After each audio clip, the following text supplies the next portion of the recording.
नमस्कार, आप देख रहे हैं ताज न्यूज। आइए शुरुआत करते हैं आज की सबसे बड़ी और अहम खबरों से। अगर मुझे इस ड्रेस में पढ़ना अलाउड है तो ठीक है, वरना मैं लात मारती हूँ ऐसी डिग्री को, ऐसी दुनिया की चीजों को।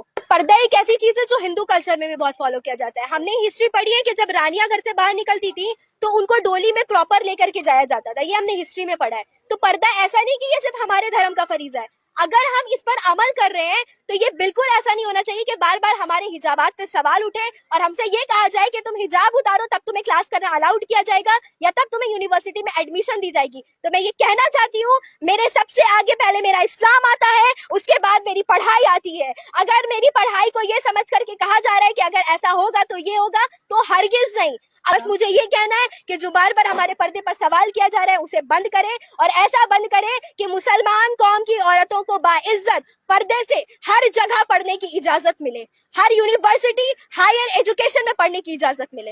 हाल ही में जो हमारी मासूम बच्ची के साथ जो एक डॉक्टर है, जो इज्जत से वो स्टेज पर अपना सम्मान लेने जा रही थी और बिहार के जो सीएम हैं नीतीश कुमार जी ने उनके साथ अपमान किया, उनके हिजाब को अपने हाथों से हटाया और बल्कि उनके पूरे कमेटी के लोगों ने किया, ये बहुत अच्छा किया। तो आप समझ सकते हैं कि कोई भी धर्म हो, चाहे वो मुस्लिम हो, हिंदू हो, सिख हो, ईसाई हो, ये पर्दा उसके लिए एक बहुत ही बड़ा पावरफुल होता है कि वो अपने जो है लिबास का और अपने जिस्म का वो हिफाजत करती है। ठीक है, इसको किसी को भी अधिकार नहीं है कि वो उससे छेड़छाड़ करे।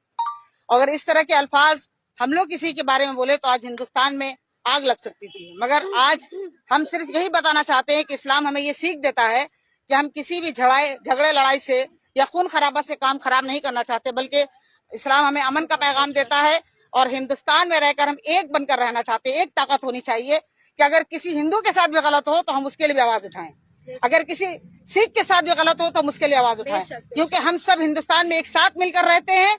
और सरकार को खुसूसियत के साथ तालीम की तरफ ध्यान देना चाहिए, हॉस्पिटल की तरफ ध्यान देना चाहिए, अच्छी सोसाइटी में जहां पर गरीब जिनको भूख से मर रहे हैं, कंबल नहीं है, जिनको घर नहीं है, उसके तरफ तवज्जो देना चाहिए।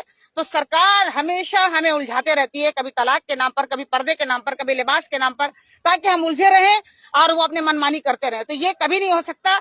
अगर ये नहीं रुकेगा तो हिंदुस्तान की सारी औरतें सड़क पर आएंगी, और औरत अगर अब ठान लेती कुछ भी कर सकती है। इसलिए हमें चाहिए कि इंसाफ चाहिए और नीतीश कुमार माफी मांगे। ये कोई बहुत बड़ी बात नहीं है माफी मांगना।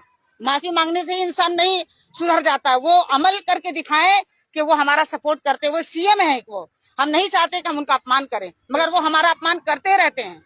इसलिए हम चाहते हैं पूरे देश के जितने भी बड़े लोग हैं उनसे हम बहुत अदब के साथ ये पैगाम पहुंचाना चाहते हैं कि वो औरतों की इज्जत करें,